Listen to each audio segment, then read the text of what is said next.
आता मुश्रीफ साहेबांबद्दल काय बोलू, ते सभागृहामध्ये होते, महसूल मंत्री साहेबांनी त्यांच्यासमोर बोललो, त्यांचा चेहरा ते हसत पण होते की शिवाजी एवढं चांगलं काम करतोय. मग तुम्ही सभागृहातला चेहरा बघा. खरं ते म्हणतात ना, आमच्या नरसिंह पाटील साहेबांनी तेव्हा हळद लावली, एंगेजमेंट केली. खरं लग्न लावून असलं तर पाळणं हलवायचं जे काम होतं ना, ते भारतीय जनता पक्षाच्या सरकारने केले. आदरणीय सक्षम असा राज्याचा सक्षम मुख्यमंत्री आदरणीय देवाभाऊंचा निर्णय येतो आणि त्यानंतर सुवर्ण अक्षराने लिहावं असं काम आणि तिने ऐतिहासिक बरेच निर्णय आमचे बावनकुळे साहेबांनी केलेत. त्याच्यामधला एक निर्णय होता, 22,000 हेक्टर जमीन होती. मी माझ्या स्वामी प्रतिष्ठेच्या माध्यमातून मी कमीत कमी ती जागा 4 वर्षापासून मी स्वतः निधी देऊन तो लोकांचे प्रश्न सोडवले होते, जो राहिलेला नाही होता. पूर्वी आमचा कोल्हापूर जिल्हा बेळगाव जिल्हा होता आणि चंदगड बेळगावमधला असल्यामुळे पत्र काय नव्हते आणि जमीन वर्ग 2 हे आमच्या शेतकरी कुटुंबांच्या कसत होतो, राबत होतो, खात होतो. खरं कुठे आम्हाला कर्ज भेटत नव्हतं. शाळेसाठी असेल, मेडिकलसाठी असेल, कुठं उद्योगधंद्यासाठी असेल, घरासाठी कशासाठी भेटत नव्हतं.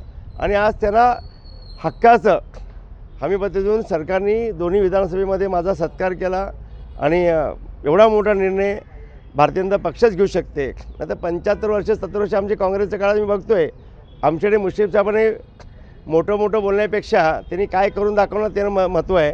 तुम्ही KDCचं बँक तुम्ही देता 500 करोड 700 करोड. कारण मुश्रीफ साहेबांनी कुठला एक दवाखाना आमच्याकडे MBBSचा दिलेत का? आज पण त्या पदावरती आहेत. त्यांची कधी मानसिकता झाली का?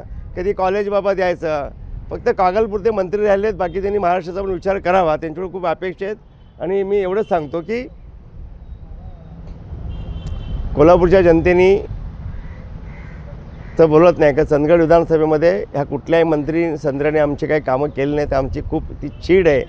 कारण आता एक विश्वास महाराष्ट्र सरकारकडून देवाभाऊंच्या सरकारकडून आणि देवाभाऊ आणि खास करून इतर मंत्र्यांना अपेक्षित आहे. तो आपण पर्यटन विकास असेल, रोजगार असेल, रस्त्यांचे असतील, सर्व आता विकास सुरू झाला आहे आमचा. आता उद्धव साहेबांचं सरकार होतं त्यावेळेला मी मुख्यमंत्री साहेबांचं एक निवेदन बघितलं. त्यावेळी मी किती घोटाळे काय झाले ते सतेज पाटील साहेबांनी जरा बारीक लक्ष देऊन जरा बघितलं असतील. त्या काळात ते मंत्री महोदय मंत्रिपदावर होते असेल. खरं विरोध म्हणून विरोध करतात. लास्टला आज जो दिल्लीतला हे झाला, जे आता निदर्शन चालू आहेत, आम्ही त्याला हे म्हणत नाही.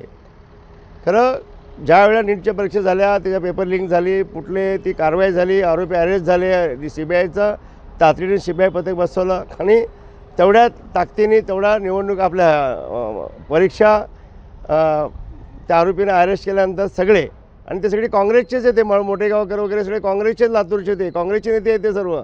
त्यांना अटक झाली आणि त्यांच्या कुठे नाव आहे का दुर्दैव आहे की महाराष्ट्रातून 2-4 इन्स्टिट्यूट अशा त्यांना अटक झाली. का ते काँग्रेसचेच नेते आहेत ना सर्व. का लास्टला कडक शासन आहे मोदी साहेबांचं आणि CBIचं नियुक्ती झाल्यानंतर सगळी कारवाई झाली, अटक झाली.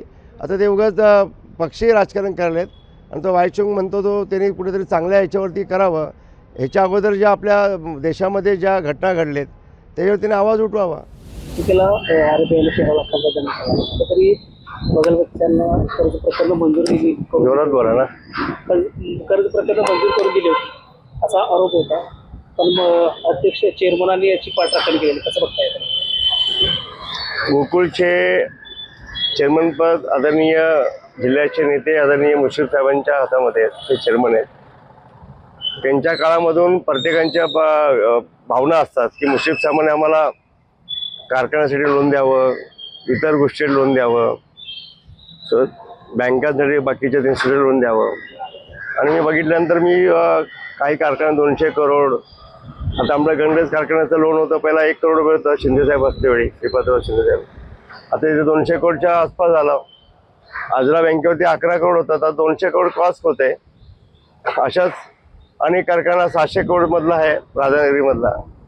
तरी लोन देतेवेळी कुठे असं नियम अटी शर्ती नाहीत, काही नाते जपलेत, काही त्यांचे बगलबच्च्यांचे मनधरणी मनासारखं वागलेत. काही गोष्टी लास्टला सहकार क्षेत्रामध्ये आदरणीय आमचे नेते अमितभाई शानचं एकदम बारीक लक्ष आहे सगळ्या गोष्टीवरती. आणि या गोष्टी मोदी साहेबांचं ना खाऊंगा ना खाणे दूंगा, तर या गोष्टी त्यांच्या लक्षात येतील असते. आज गोकुळमध्ये आपण सर्वांनी पाहिलं की 11-15च्या ठरावासाठी आम्ही आवाज उचलला, पण प्रशासन लागलं आणि आम्ही चुकीचं काही करत नाही आहे. मुश्रीफ साहेब कितीतरी ओरडून बोलले की आमचा सुविधेचं एकदम सुशासन प्रशासन सगळ्या गोष्टी बोलल्या, तर त्यांच्यात बोलण्यात आणि करण्यात खूप फरक आहे. पहिला पण 2 लाखाचा दंड बसला, आता 13,30,000चा दंड बसला आहे. तर त्यांनी गांभीर्याने घ्यावं. ही जिल्हा गोरगरीब शेतकऱ्यांची गोरगरीब जनतेची बँक आहे. जिल्ह्याचं सगळं वैभव एक केडीसी बँक आणि दुसरे गोकुळ आहे.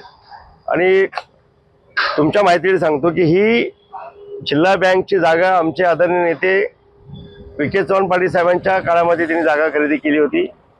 आमचे चंदगड तालुक्याचे दुसरे आमचे नेते आदरणीय स्वर्गीय नरसिंग गुरुनाथ पाटील साहेबांनी ती बिल्डिंगचं बांधकाम केलं. कारण आता लास्टला काय आहे, मॅनेजमेंट आणि मॅनेज याच्यावरती सर्व अवलंबून असते. म्हणून आज मुश्रीफ साहेबांच्या ताब्यात ही जिल्हा बँक आहे. तर माझी प्रामाणिकपणे आई जगदंबेकडे इच्छा आहे, जिल्हा बँक पारदर्शकपणाने पुढे, तरी याच्या पुढे 2 दंड झालेत, त्याच्या पुढे तरी मुश्रीफ साहेबांनी चांगले स्वच्छ कारभार करावा.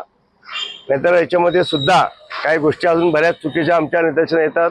काही लोक मनापासून आम्हाला काहीतरी माहिती देतात, तर त्या चौकशीच्या वेळेस चौकशी लागेलच ती. खरं जिल्हा बँक आणि गोकुळ बँकमध्ये जिल्ह्याचं पूर्ण सगळ्या गोरगरीब शेतकरी असतील, सर्व आमचे युवा पिढीचे आपलं स्वप्न आहे.